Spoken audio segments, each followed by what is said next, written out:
Halo, jumpa lagi di channel Five and Chemistry. Di video kali ini, saya masih bahas latihan soal akhir bab materinya hidrokarbon.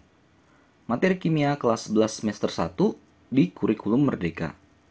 Kali ini saya bahas bagian D, isian singkat. Karena ini ada bagian A, B, C, D, E. A, B, C-nya ada di video sebelumnya ya. Jadi teman-teman kalau butuh yang A, B, C, bagian A, B, C, bisa mampir di video sebelumnya.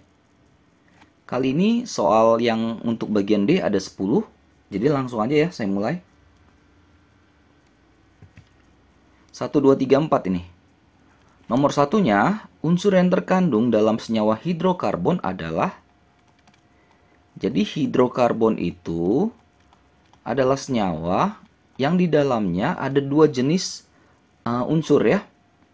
Yaitu karbon, C, dan H, hidrogen. Jadi komposisinya harus cuma C dan H saja. CH4, C3H8, C2H2, dan seterusnya. Yang penting cuma ada C dan H, itu kategorinya hidrokarbon. Nomor 2, pada pembakaran sempurna suatu senyawa hidrokarbon menghasilkan apa? Jadi kalau hidrokarbon yang cuma ada C dan H, misalkan CX dengan HY, yang namanya dibakar tambahkan O2, akan menghasilkan dua zat ya kalau sempurna, CO2 dan H2O. Karena C-nya ketemu O jadi CO2, H-nya ketemu O jadi H2O. Jadi ini dia karbon dioksida dan air. Ini kalau sempurna. Kalau nggak sempurna bisa aja muncul CO, bisa aja muncul karbonnya saja, gitu ya. Nomor 3, pada identifikasi senyawa karbon, jika air kapur jadi keruh, menandakan senyawa tersebut mengandung unsur apa? Nah, untuk soal ini saya kerjanya dari belakang dulu, dari air kapur dulu. Air kapur itu adalah CaOH2.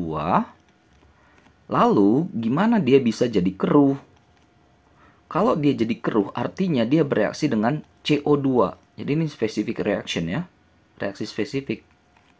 Akan menghasilkan CaCO3 plus H2O. Jadi CaCO3, endapan kalsium karbonat inilah yang membuat jadi keruh. Padatan ini yang jadi terlihat keruh. Gitu ya. Jadi sekali lagi, gimana air kapur bisa jadi keruh? Karena bereaksi dengan gas CO2. Dari mana gas CO2 muncul? Kan gitu. Gas CO2 muncul ketika ada reaksi karbon plus O2. Artinya di dalam sampel itu pasti ada unsur C-nya. Karena C lah yang menghasilkan CO2 ketika dibakar. Lalu CO2 akan membuat air kapur jadi keruh. Gitu ya. Karena yang ditanya itu dalam sampel itu ada unsur apa? Ya unsur karbon. Kalau hidrogen nanti dia akan jadi H2O. H2O itu nanti diuji pakai kertas kobalt. Ya, jadi beda zat, beda pengujian. Nomor 4, jumlah ikatan sigma dan pi pada senyawa 2 butuna adalah. Jadi gambar dulu aja 2 butuna. Jadi ada C4. Butuna kan C-nya 4 ya. Terus ada rangkap 3 di nomor 2-nya. Sisanya isi hidrogen, karena ini hidrokarbon. Yang di tengah-tengah itu udah nggak bisa lagi hidrogen karena udah tangannya udah full 4 ya. Nah inilah 2 butuna. Saya nggak bahas secara detail lagi ikatan sigma dengan pi ya. Yang pasti kalau ikatan sigma itu, kalau cuma dalam senyawa, dalam ikatan single seperti ini, ya ini sigmanya 1. Tapi kalau dia punya ikatan double seperti ini, jadi ada 1 sigma, 1 yang pi. Tapi kalau ada dia triple seperti ini, jadi ada 2 pi, 1 sigma. Gitu ya. Jadi tinggal cek aja nih.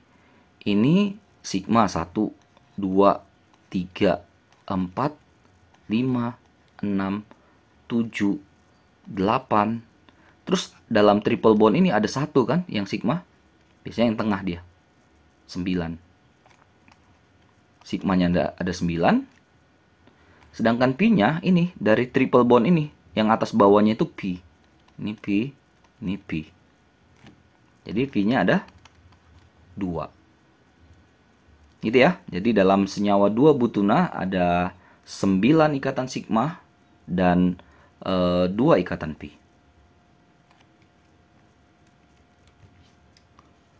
Nomor 5, senyawa 3,3 dimetil heksana punya atom C sekunder sebanyak berapa?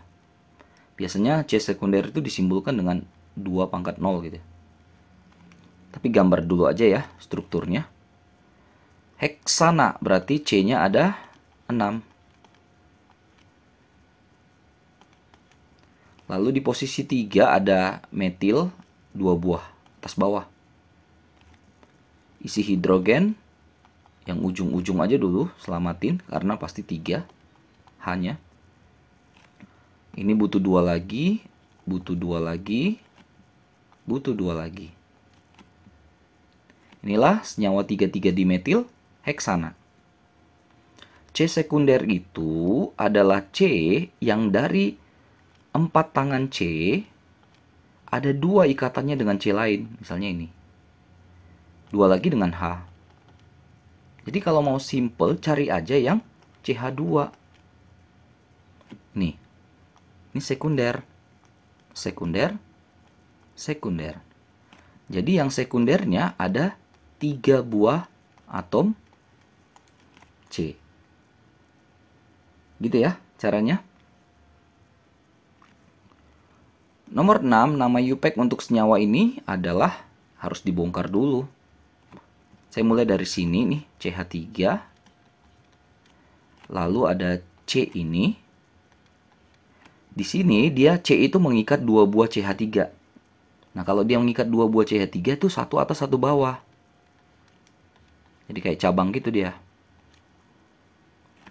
Lalu ngikat ini CH. Lalu rangkap kan? CH lagi. Nah, lalu katanya dia mengikat 2 buah CH3. Nah, kalau kita buat dia mengikat 2 buah CH3, ini 1. Perhatikan aja tangan C ini. 1, 2, 3, 4, terus ada H. 5 jadinya. Kan nggak mungkin. Jadi pasti itu typo. Ya makanya edit aja. Misalnya hanya saya buang aja ya. Nah, jadi tangan C-nya bisa 4. Ini saya buang nih. Tinggal kita nomori dari kanan ya, supaya rangkapnya dapat nomor kecil. 2, 3, 4, 5. Induknya ada 5. Ada cabang di nomor 2, cabang metil. Nomor 4 juga ada 2 buah cabang metil. Berarti 2,44. Ada 3 buah cabang sejenis ya. Kasih awalan tri. Trimetil. Lalu rangkapnya ada di nomor berapa? Nomor 2. Induknya 5. 5 pen. Tapi karena ini alkena jadi pentena. 244 trimetil 2 pentena. Nomor 7. Senyawa cis 3,4 dimetil 3 heksena dengan 3,4 dimetil 3 heksena trans 3,4 dimetil 3 heksena. Contoh pasangan isomer apa? Ya geometris. Geometri atau ruang. Nah, kalau mau kita gambar, heksena itu kan C-nya 6 ya. Lalu ada ena di nomor 3. Lalu ada nomor 3 ada metil, nomor 4 pun ada metil. Isi hidrogennya 3, ini 2. Ini 2, sorry. Nah, kalau kita bongkar, kita fokus ke sini ya, ke yang rangkap ini. Tulis aja dulu rangkapnya. Lalu C yang di kiri ini, satu kan mengikat CH3 di atas tuh. Satu lagi mengikat ini. CH2, CH3. Atau C2H5 boleh. Yang kanan juga sama kan polanya. CH3, terus ke bawah CH2, CH3. Bentuk inilah yang cis ya. Karena gugus atom yang sama sejenis ada di posisi yang sama. Sama-sama atas nih CH3-nya. Atau C2H5-nya sama-sama bawah boleh. Kalau trans ya tinggal kita rotate salah satunya ya. Ini CH3, ini CH2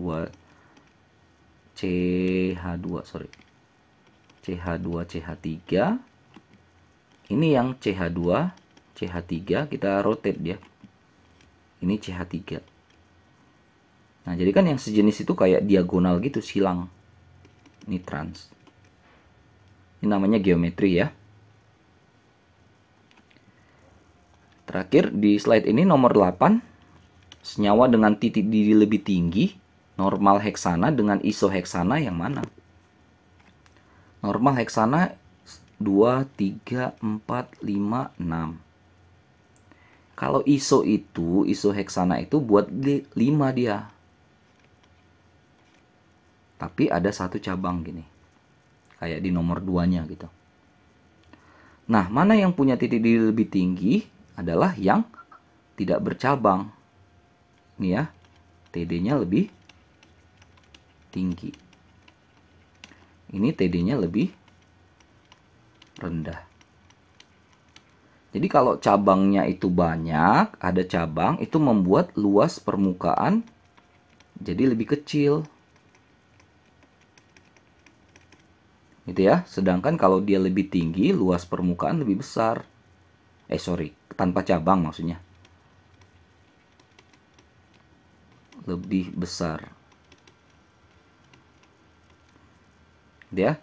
Terus kalau kita bilang bisa juga ada yang tulis dia lebih kompak ikatannya gitu. Strukturnya lebih kompak. Sedangkan kalau dia banyak cabang, strukturnya lebih bulat. Misalnya kalau kita buat 2 buah molekul ini, si heksana, nih, dia bisa lebih rapat kan? Tapi kalau ini ada cabang, dia agak lebih jauh gitu. Nyambung ya, lebih bulat gitu bentuknya. Ya, jadi luas permukaannya lebih kecil, berarti gaya antar molekulnya juga lebih lemah. Sehingga energi untuk memutuskannya lebih kecil. Makanya titik didihnya juga rendah. Ya. Jadi yang tanpa cabang si heksana yang lebih punya titik didih lebih tinggi. 9. Reaksi antara propena dengan Cl2 hasilnya 1,2 dikloropropana. Tergolong reaksi jenis apa? Gambar dulu aja. Propena itu kan C-nya 3. Lalu ada rangkap. Isi hidrogen. Nomor 1, 2, 3. Direaksikan dengan Cl2, berarti ClCl ya. Hasilnya katanya adalah 1,2 dikloropropana. Ini ada Cl di sini. Cl 1,2. Ini tinggal isi hidrogennya lagi. CH. Oke. Nah, kalau dilihat ini tergolong jenis reaksi apa? Adisi namanya. Pemutusan ikatan rangkap. Yang tadinya rangkap jadi single. Karena putus dengan masuknya si Cl ke kedua C-nya. Gitu ya. Sebenarnya kalau mau simple ini kan dari ena menjadi ana. Jadi dari alkena menjadi alkana. Berarti itu putus rangkapnya. Adisi. Terakhir nomor 10, produk yang dihasilkan dari reaksi adisi 2 butuna dengan gas hidrogen H2 adalah tergantung ya jumlahnya berapa H2-nya. Jadi butuna 2 butuna nih ya. Hidrogen. Kalau dia cuma satu molekul H2, jadi bagi 2 aja, satu masuk ke C ini, satu masuk ke C ini. Dan putus rangkapnya itu cuma satu. Jadi gini, H3C ini jadi double karena putus satu. Nah, terus dia dapat 1H kan? Ini dapat H. Ya, tapi kalau dia 2 molekul H2-nya, jadi H3C 2 molekul H2.